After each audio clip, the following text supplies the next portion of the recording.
hello, and thank you so much for coming to our little event today. The point of the session is so that we can provide opportunities to speak to editors and reviewers, and you can make a choice about what sort of writing you would like to do, and where you would like to be published. It might be that you are brand new to research, to writing, never published before, or it might be that you are extremely experienced in the field, and hopefully we can offer someone to talk to who can suit your needs regardless of where you are on that continuum. So just for those who don't know us, that's my friend Dr. Bill Esmond, and I'm Kate Hazelgrove. If you want to learn more about us, there's a nice little thingy on the BERA SIG page. And the session today, first of all, we intend to obviously introduce you to the event and find out what you would like to write about. So we're going to invite you to think about that in a minute. We've then got a speaker from the BERA blog, so Hannah Marston from BERA, who's going to tell us a little bit about the kind of things you can get published in BERA as a member. We then have Claire Collins, Joyce IQ Chen and Bill, who are going to facilitate a room where they're going to tell you about the publication, or writing for publication within that area of the sector as well. So we'll split into rooms, and then you will spend time with one of those three people. And like, as you can see there, it talks about the context for each facilitator. They're going to provide you with word accounts and requirements, and we're going to invite you to begin to write an abstract or an introduction, or even plan an article or publication. And then you can have that time with that expert to build on that, or to ask any questions, etc. So then finally, we'll return to the room at about 12:30, and Bill will do a summary, find out what you've learned, like anything you want to share. Maybe we'll look at pieces of writing that people have done, or an abstract you've come up with. And then at 1 o'clock, we'll finish. If you see a little unicorn on the screen, much to Bill's dismay, that means that this is my slide. If it's a little pencil, it's Bill. But this just helps me to know what I'm doing with my life. So in a minute, I'm going to ask Claire to introduce herself, and then Bill to introduce himself in his room, and then I'll share with you what Joyce will be working on with people who like to go into their room. And then once we've done that introduction to each room, it'd be really helpful if you could put into the chat which room you'd like to go into, so that our friend Dan can start to allocate those rooms, so that he can press the button basically, and we can all go in when the time is right. So in fact, I'll ask Bill to go first, if that's all right. Bill, tell us about what's going to be happening in your room, Bill. Well, great, because then I can muscle in on other people's territory and try and map out the space of what we're doing and oversimplify what everybody's doing. So that's a bit unjust. Maybe I should add a word as well to what Kate's just said. You will have realised reading the blurb for this event, and from what Kate's just said, this is planned as quite a workshopy type event. When we first envisaged organising this event, we wanted to have, you know, the height of the pandemic actually when we first started talking about this, and we're going to have lots of great editors and distinguished people from around the globe who are interested in being involved, who would have talked with, you know, great aplomb and expertise about their thing. There probably wouldn't have been quite the same space for you. So now it's much more workshop driven. Okay, if you want to, and now, as I say, I'm probably going to caricature us all, because my main interest and the main thing I'm going to talk about in my workshop is going to be publishing in the field of post-16 education, vocational education and training, technical and vocational education. I'm going to be talking less about adult education, interested though I am in that field, or from less of a practitioner perspective than maybe my colleagues are. My main work, let me put my cards on the table. My main work is editorial work and reviewing in the field of vocational education and training. So that's the stuff that you know, if that's your thing, you might find it helpful to work with me. I hope so. Thank you, Bill. What a pitch. Thank you. Okay, so can I pass over to Claire now? If you can tell us what will be happening in your room, Claire. Hello everyone, it's nice to meet you and see some familiar faces. I'm Claire Collins and I'm here today representing two organisations with journals. One is Research and Practice in Adult Literacies, and for that I'm the production editor. I've had different roles. I've been the secretary and I'm now the person that brings together all the articles when my good colleague Yvonne has edited them. And I'm also going to talk to you about the Collaborative Action Research Network, CARN's new journal, which is called Praxis. And if you know about CARN, which has been going since the 1980s, 70s, CARN's been around a long time. Interestingly, it started its life as the Classroom Action Research Network. So its roots are very much in education, although there are action researchers from around the world in healthcare and social work and other disciplines. So there's been the Journal of Educational Action Research, she says, waving to blurred screen, it's kind of blue, for a long time. And this is a peer-reviewed journal that has some fantastic articles about action research, but members were saying that they wanted a way to get into writing. So Praxis represents an entrance level journal, and there are lots of different ways you can write for it. My background is adult literacy and adult ESOL, and I headed up the OTLA programme, which was the action research programme funded by the DFE since 2016. And every year about 350 people would do action research projects. So we've been supporting people to write for those reports and for lots of different journals for a long time. So I hope I can share some exciting opportunities. That's fantastic, Claire. Thank you so much. Can I just check if Joyce has entered the room yet? Are you there, Joyce? I can't see who has and who hasn't. I'm keeping an eye on the list. I can't see her here yet, Kate. Okay, cool, not to worry.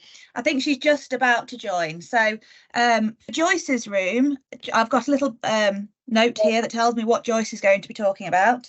And if you come in, Joyce, then do let me know that you're here. So Joyce has put out, Joyce is a SIG convener for the practitioner research group for BERA. And as a member of that, as a convener, she's pulling together book chapters on practitioner research. So what she's looking for, and she's just entering the room right now, is chapters on the development of practitioner research roles in different contexts, 2, the emergence of collaborative practice and issues of power, and 3, the dissemination of research and its impact on practice. So Joyce, I've just seen you've arrived. I'm going to throw you right in the deep end and ask you if you'll just introduce yourself for me. Yeah, hi Katie, thank you. I'm sort of in between work. So hi everybody, my name is Joyce Yihui Chen. I work at the College of West Anglia. I'm a co-convener for the practitioner research SIG at BERA. So I've been involving a lot of practitioner research over the years. I'm also a convener for other networks as well. So if you've got any questions in relation to, what I'm going to share today, please do get in touch. Yeah. So Joyce, we've just gone through, you literally walked in at the perfect time. Bill's just explained what's happening in his room. Claire's just explained what's happening in her room and what she's going to invite people to contribute to or to think about contributing to. Can you just tell us a little bit about the call out for your book chapters, please? Yeah, of course. Thank you. I've actually got a little presentation. Would you like me to share, or would you like me to just yeah. So right now people are just choosing which one they would like to go into. So All just right. Tell us about what's going to happen in your room, just briefly, if that's okay. Sure. I will focus on the call out in terms of the details, what kind of content we are looking for, but also what sort of support we can provide in relation to the book chapters. And the topic will be about practitioner research, obviously. So, if people are interested in contribution or just want to know a little bit more about practitioner research, that will be what I'm talking about in room 2. That's perfect, thank you. So now that everybody's heard about what's going to happen in each room, I'll ask you to pop into the chat which room you'd like to go into.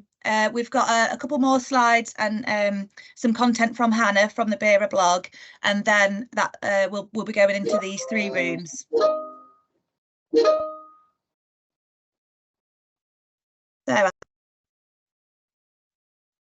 So over to Bill now for a couple of slides.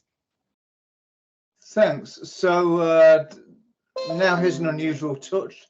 Now we're going to have introductions to you. Obviously, we're not going to, I think we've got 20 odd people here today.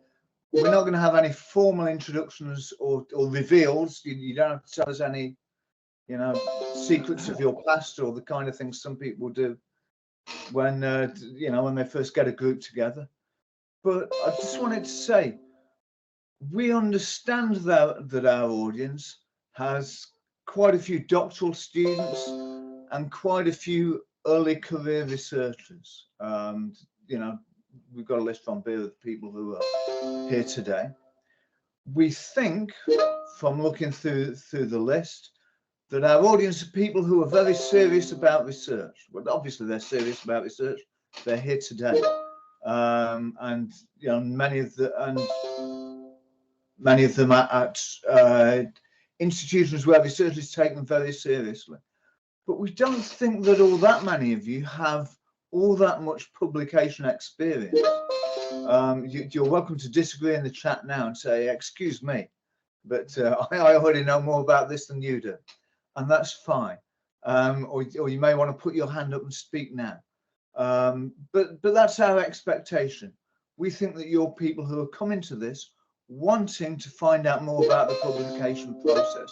But what's different about this session is we're not going to give you, although we're certainly happy to answer questions, we're not going to give you a long talk about what you have to do to get published and the importance of, you know, using the right, using the right referencing system or anything like that. We want to give you a bit of insight into the process from the other side of the veil, as it were.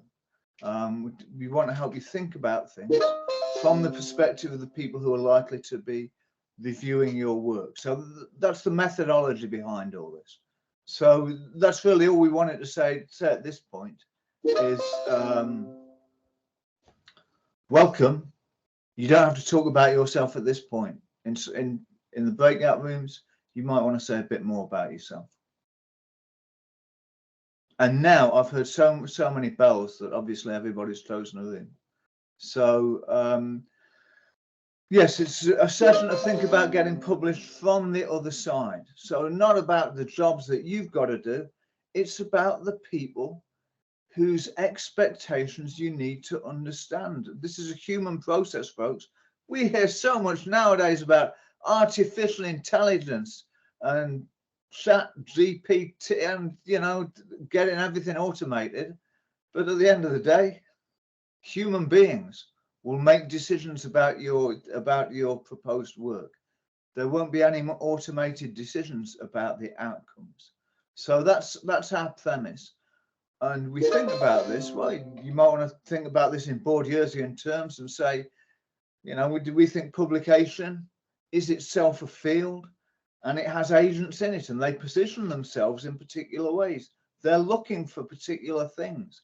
How can your work help them achieve those things? Because if it does help them achieve what they're looking to do, then it will have benefits for you. And indeed, we hope this session will have practical outcomes for you. Well, we know it will, because we're going to ask you to write some things and we're going to give you some helpful feedback on them. Over to you, I think. Over to me for 1 second. Yeah, so can I just in the chat? So I'm just waiting for everybody to get into the rooms. If there anybody who hasn't, I'll ask you to do it now if that's okay. Let me answer the last question then. We're going to have about an hour in each of these rooms. We're going to hear from Hannah. Then we're going to go into those rooms. We're going to have an hour in those rooms, and then we're going to get together again afterwards. Is that okay? Absolutely. Yeah, So you agree?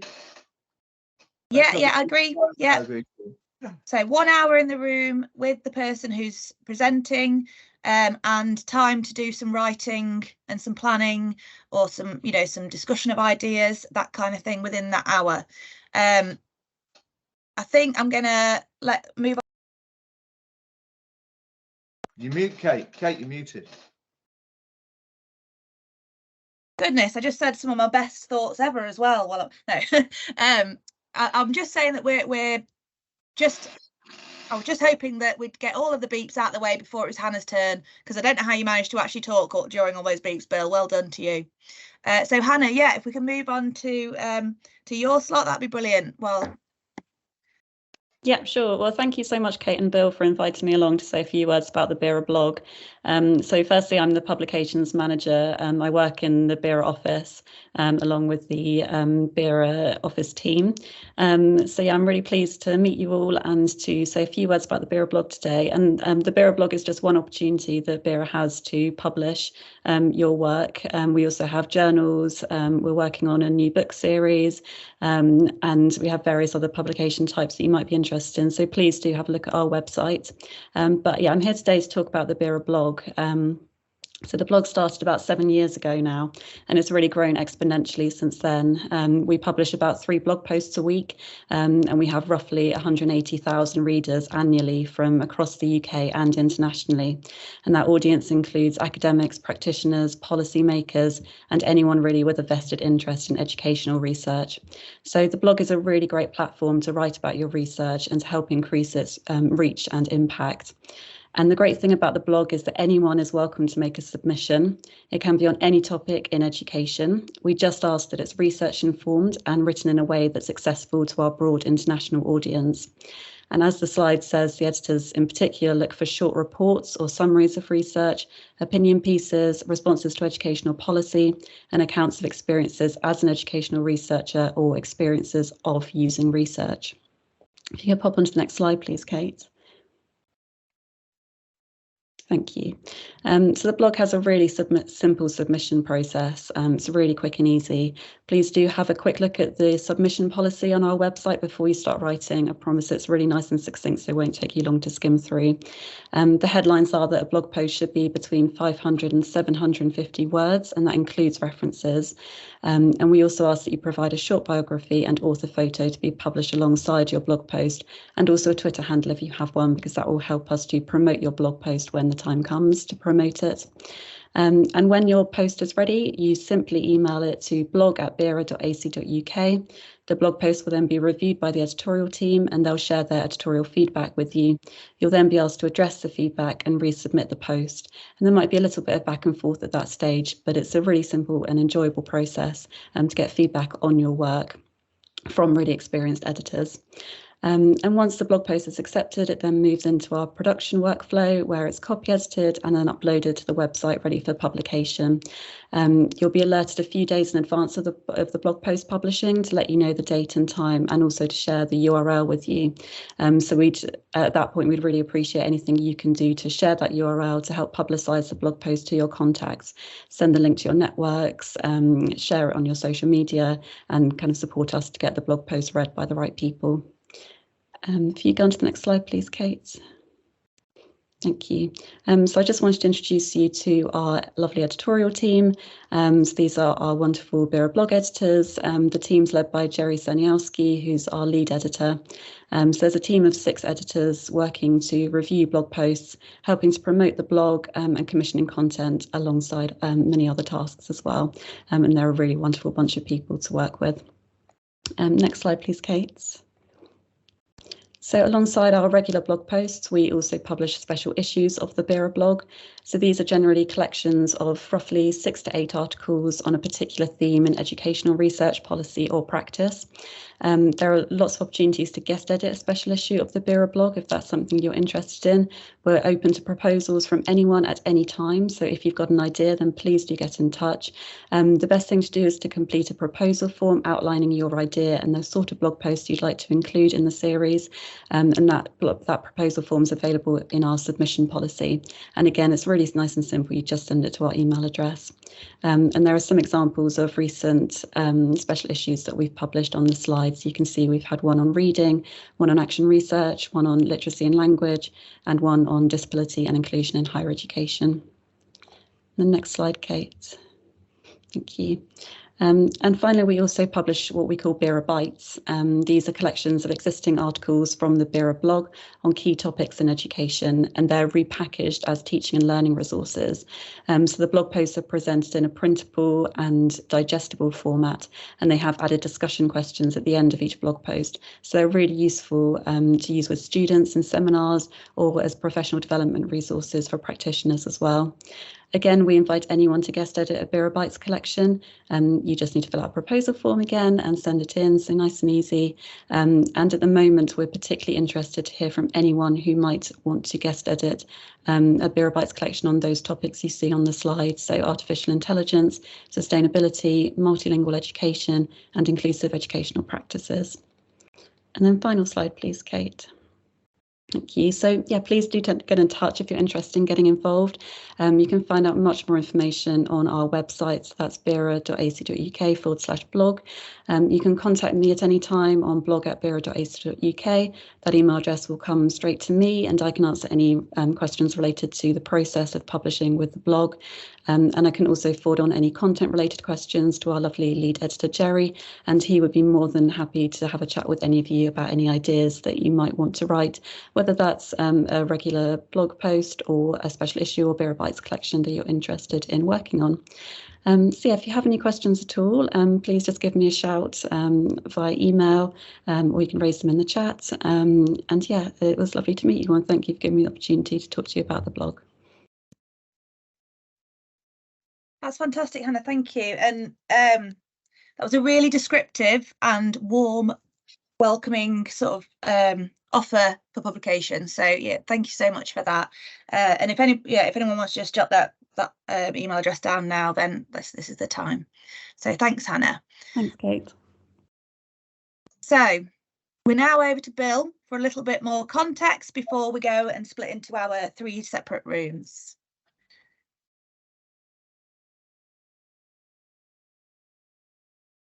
Are you there, Bill? Yeah, yes, I am. Is it? I'm not getting the slides that I expected, Kate. Sorry. It's showing me my right. Okay, I'm with it. Thanks for that. Right. Okay. So I just want to say a little bit about the process of writing for publication. I'm assuming that everybody is familiar with, with the basics of what's involved. But I guess the term we hear most often is the term dissemination. What are you doing to disseminate your work? You're writing a thesis. How are you going to disseminate it? You're doing a funded study. How are you going to disseminate your findings? Well, that's great. It implies that you've got some kind of product. I hope you don't mind these kind of analogies.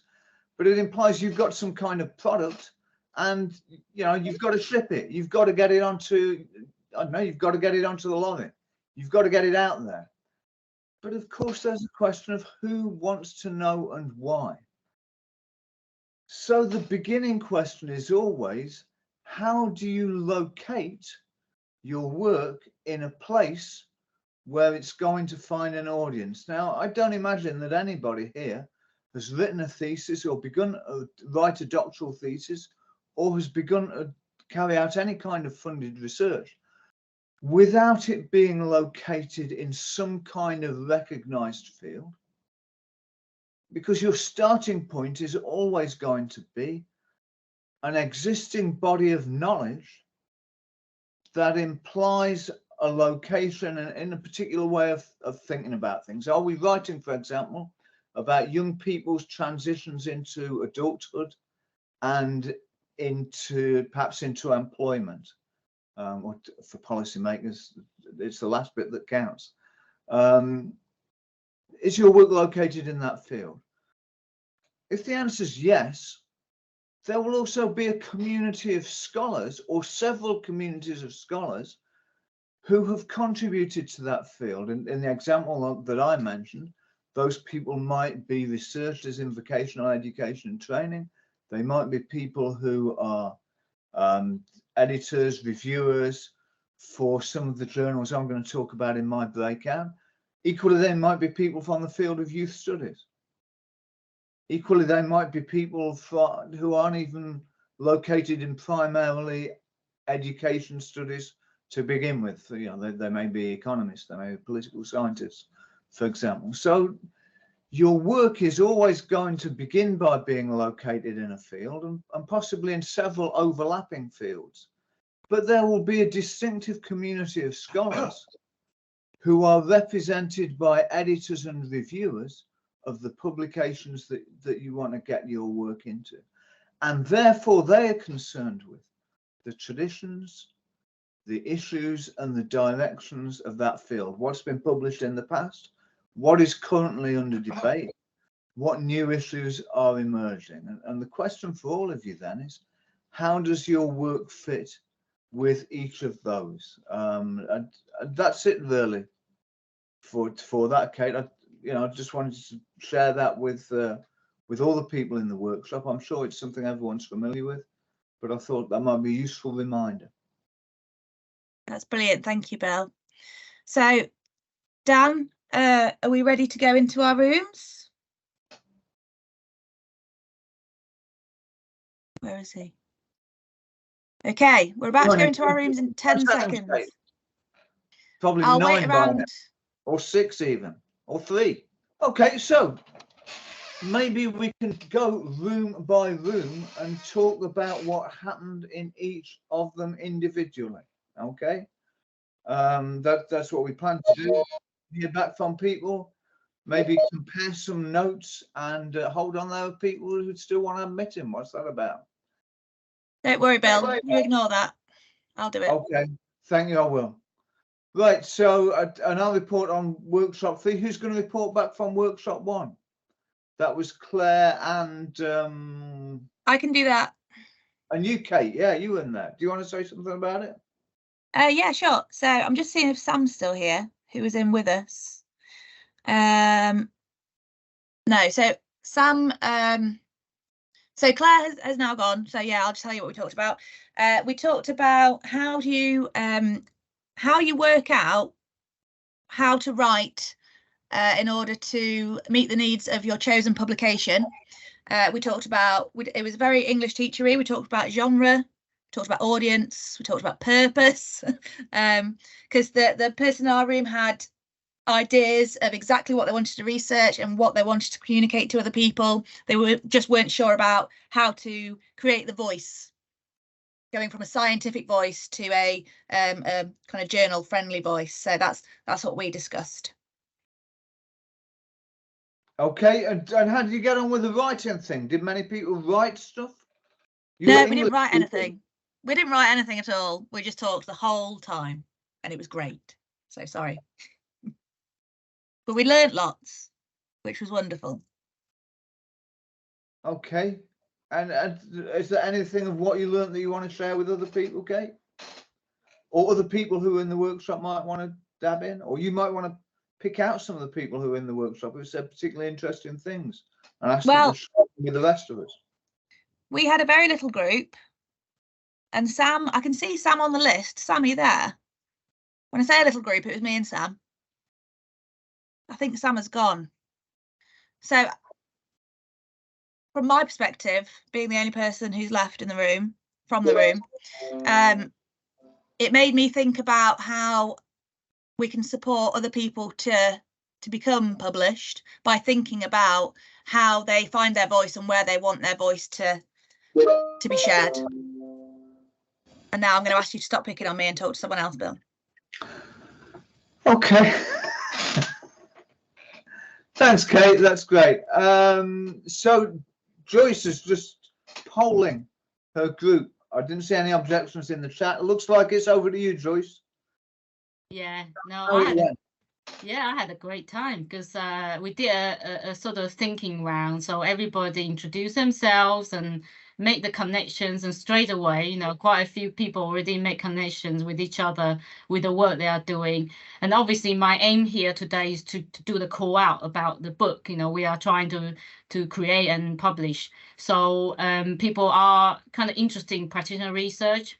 So we had quite a lot of discussion around, for example, you know, their work, where do they situate, you know, what theme they would like to work on. And the key messages are very much, you know, submit your abstracts, you know, because you don't know. You don't know until you submit it. So I think, particularly with the practitioner research work at the moment, you know, we are at that kind of amazing time where there are so many practitioner researchers out there, you know, but we need that kind of collective work, you know, to amplify it, but also across different sectors, because that was the beauty in the breakout room, because we have people working in different sectors, from schools, you know, to colleges, to universities. But most amazingly as well is I got connection with somebody who worked in Norwich, you know, it's just down the other end. So, you know, it's nice to have that kind of collaboration. But in terms of the writing, obviously I provided the content, you know, the sort of frame and roughly what people need to cover. So people have that information, and we had a little bit of time, you know, to pause for a moment to think about, you know, what their work, you know, how can they relate to practitioner research, or whether they are relevant or not relevant. And I think there will be a lot of conversation coming out of today, you know, because everybody left their contact details.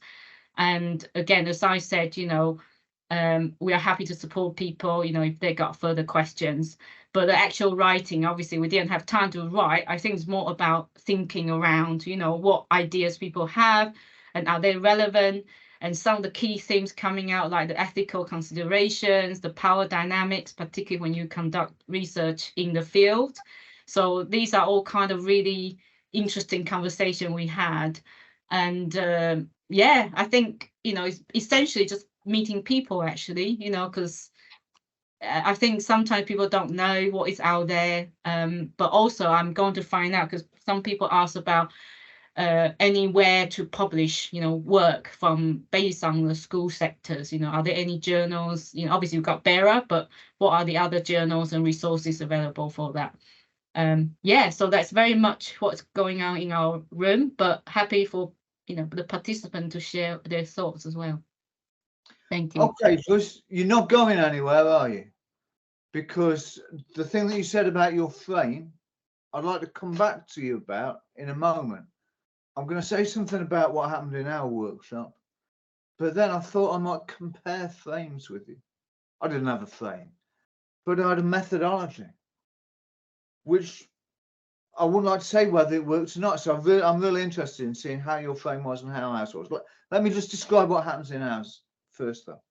I'd say most of the people who were in our workshop are already, there's just a bit of an alarming moment there where the pictures changed around. That was my double take.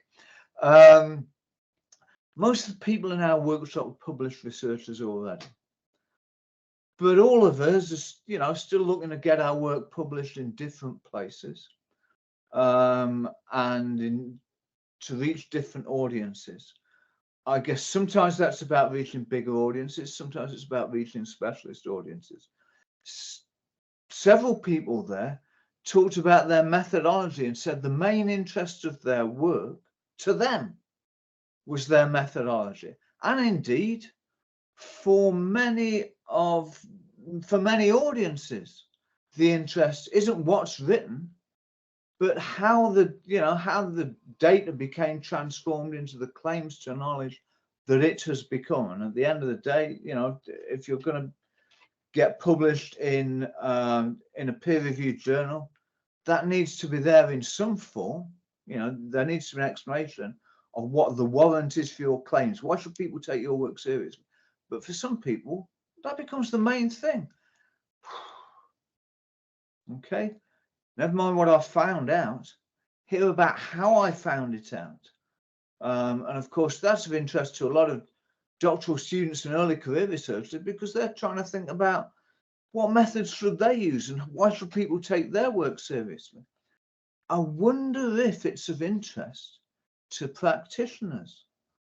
One of the things that I don't want to overgeneralize, but of course a lot of practitioners come to research because they think there are some really interesting things happen in my practice, in my classroom, and I want the world to know more about that. And then their battle is, well, how do I find a space where I can share that and where people will take what I've done seriously and as something as more than just, you know, what I do as a teacher. So I guess that's part of the process of becoming a practitioner researcher. But Joyce, tell us a bit about your frame then. What was your framework? Go on. Share it with us on screen, I bet. It's probably not quite a frame because we are writing for a publication, so it's very much the direction, you know, what we are looking for. So I wouldn't say it's a specific writing frame, because I think if people need help, I need to go back and redraft it with questions, really, you know. So I can share on the screen to show you, you know, the strength, obviously the themes and the strengths. So hang on, let me just go back, and I can share in the chat as well, obviously. There's very much a call out, so hang on.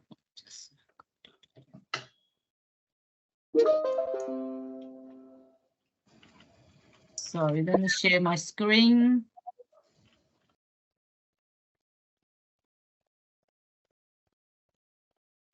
If I can make it a bit bigger. Yeah, see that. Yeah, are you able to see it? So it's very much kind of give you people a bit of directions, you know, what we are looking for, because it is about publishing a book, you know, so different from, say, journal article and so on. So we got three different themes. So in the breakout room, obviously we talk about, you know, what the themes are and what are possibly the relevance of each theme. And then we also look at different strengths, you know, what we are looking for. I suppose if I'm going to produce a proper writing frame, I probably will create some question for each strand, you know, so it will help people with their thinking process. And then obviously the rest will be just the formality, you know, what we want people to write. And we would like people to write an abstract of 300 words. So I wouldn't call it a writing frame as such, really. It's more of, you know, providing people, you know, the directions of what the book is about. But saying that, interestingly, you talk about writing frame, because I think if people struggle to submit abstract, then we probably want to provide a bit more support, you know, what kind of questions and directions that people want to create for the book abstract. Okay. Joyce, that's really interesting. I saw one of the questions was about the dissemination of practitioner research. Obviously, this book. And did I see you're publishing it with BERA? Yes. Yeah. Okay. So this is part of that process of dissemination. But what other ideas do you have about disseminating practitioner research? I think when we came up with the three themes, you know, we actually have the first one is development of practitioner research. So it's that kind of more theoretical background of it. And then we got emergence of collaborative practice and issues of power. So it's the process. And then we got the dissemination of research and its impact on practice. Also, based on our last event, you know, there's a lot of interest in terms of ethical practice. You know, what does ethical practice actually look like in practitioner research? So I think when you talk about dissemination, we are looking for ways of dissemination. So that could be different ways of dissemination, particularly with practitioner research, because I have already come across a lot of creative-based, you know, art-based methodologies to disseminate the work. So that could be one strength. And also in conjunction with the conference, in September, we have a really interesting submission using podcasting as a way of dissemination, So we are looking for a range of different methodologies and methods of thinking about how practitioner research can be disseminated, in different ways. So in the breakout room, I mentioned that obviously not limited to journal articles, So actually, if you think about BERA, today we talk about blogs, bytes, we talk about podcasts, we talk about photographs, again, in the breakout room, I'm sure the participant will share, they use, photographs and methods to engage with children. And how does that look like, when you complete the project? And how can we disseminate it in a way that it actually goes back? Again, the key is impact on practice as well, so the dissemination also go back to practitioners and, the context we work within. But we are particularly keen on listening to how people manage the ethical, considerations. Obviously, particularly working with, children or more different contexts, when the research topics are more, I would say, sensitive, So I think that is something we want to look into. And also we want to build on this work to, the conference in September, and also next year, 50th BERA, his 50th anniversary in 2024. So yeah, I don't know if I'm answering your question, Bill, but no, that's really interesting. And we had a bit of a formulaic approach to writing abstracts too, and it reflected back to what I was saying before about the need to base your work on what had gone before, to try and capture earlier debates in a particular journal, to base yourself in their research traditions, to try and offer something to that the readership are interested in because they've already read about it. I'm just thinking about whether I should tell this little story or not, but I had a debate with a couple of colleagues about whether we should base our work. We're writing about a particular theme. I would think of two journals. One's a journal that's run by BERA. One's a journal that isn't run by BERA. Which would be the best for us? And as it happened, the very next day, the editor of the journal that isn't run by BERA happened to email me and say, "Hey, can you read this? Because I'm involved with this journal and I review papers that are about vet and so I thought you'd be a good person." And I thought, oh, all right, well, if you're involved in this, that might be a better place for us to locate it. More to the point, I thought, right, now I know what the first 1,000 words of this paper could be, because I know that they can relate to that particular author's work and of people she's co-written with and collaborated with, worked on projects with, and who together constitute a big field of work that's located in this particular journal. So yes, sometimes it's about joining onto those traditions. Then again, editors are looking for something new. So if the beginning of your abstract is about how your work relates to those earlier traditions, the next bit of your abstract has to be, well, what is your work saying that hasn't been said previously? How do you build on that? And finally, then, what will be the outcome? Sorry about all this glove puppetry stuff, but I'm not wearing gloves. How will your work then impact on the audience and the communities that read that journal, and maybe beyond the scholars who contribute to it and who write the reviews, the people in the policy field or out in the field of practice who read those things well. And that's quite a simplistic formula, really, but you can think about writing an abstract in 3 parts. You've only got 150 words, for goodness sake, most of the time. Sometimes less, sometimes a bit more, but around that amount. couple of sentences about where your work sits in the field, how it relates to what's been said before, something about the here and now. What is it that your work's doing? What is it established? Through what methods is it established? That, and then, well, who cares? What does it matter? Who will want to know? So that was quite a short formula, a bit different from yours. And yeah, we actually had a real live writing workshop, but not all that many people wrote as much as I would have liked, but some did. And I hope they found the discussion useful. Right, with Joyce, your workshop, you and I are dominating this discussion. Do any of the other people who were at that workshop want to say anything? Want to put their hands up and chip in?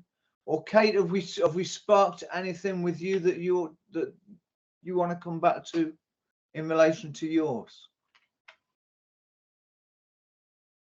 No. I say that because I was listening very carefully to what Claire was saying, but I was also coordinating people dropping in and dropping out of meetings. So I've been very much the host today rather than engaging in exciting conversations like you guys have. So I'm just going to let you two talk if that's all right. Kate, that's great. And even while you were talking, Joyce was posting interesting things in the chat. And maybe that should be one of our closing points. I don't know if people have seen that, where Joyce says we need an online writing room at a different event and collaborate between cities. Yes, yes, we do. We need spaces to do those things. And of course, to write seriously, you need a long period of time, but I think you need prompts as well. And I think sometimes writing workshops can be a bit dry in the sense, right now, get your laptop out and start writing. Well, great, what else are we doing? And then there are other ones which are kind of heavily editor dominated. And let me tell you what an interesting life I've had as an editor. We need a bit of interaction, don't we? Isn't that the nature of teaching? Isn't it dialogic? So, it would be great to get together and design something that would give people more time and space, but also give them plenty of stimulus, opportunities to share, opportunities to interact, and above all, opportunities to meet others. And great. Of course, not boring in your writing room, Joyce. Okay, great. And we're getting a few comments in the chat. I hope people have found this day. Useful. It's been a bit, it's been a bit disjointed here and there. The technology has had its interesting moments. The modes of participation have had their interesting moments. You may have been to more seamless events. You may have been more to events that you find more emancipatory. But I hope that everybody's found some useful opportunities here to think about what they're doing and meet others who are doing similar things. We need a few moments at the end for the commercials, okay? BERA have some commercials and Kate's going to display them, okay, because she's in charge of the slides.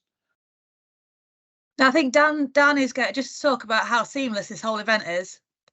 Some kind of that'll be done, is what I'm about trying to say.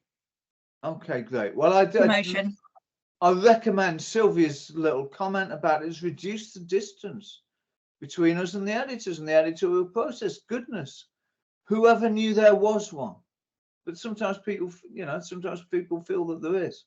So that's great. If people got that out of it, it's really useful, and we should think about how we can build on it in more and extended ways in the future.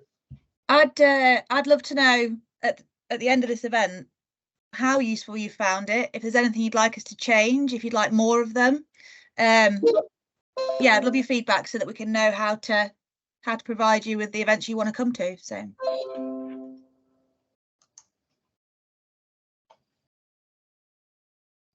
Okay, lovely. I wrote one sentence and that was useful. Okay, lovely. Indeed. A journey of 1,000 miles starts with a single step. Is that right? Or is it 100 miles? Well, it's true of both.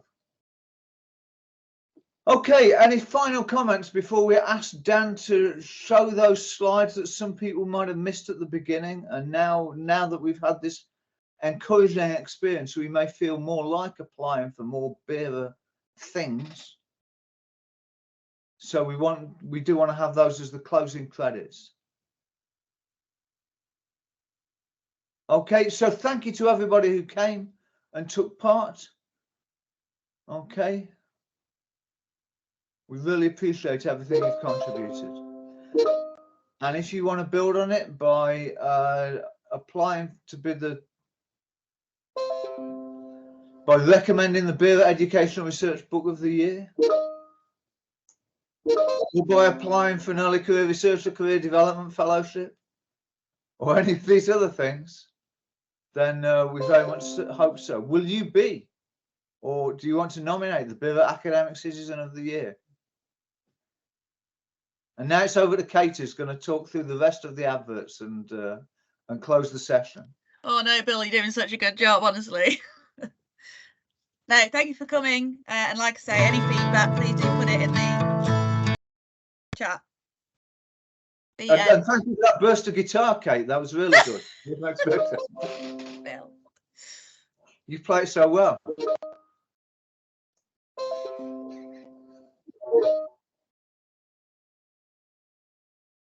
And thank you, Joyce, as well. Yeah, thank you so much, Joyce, because without you, we would have been. Really appreciate it. No, thank you very much. Maybe we should do a bit more collaboration outside, you know, how to talk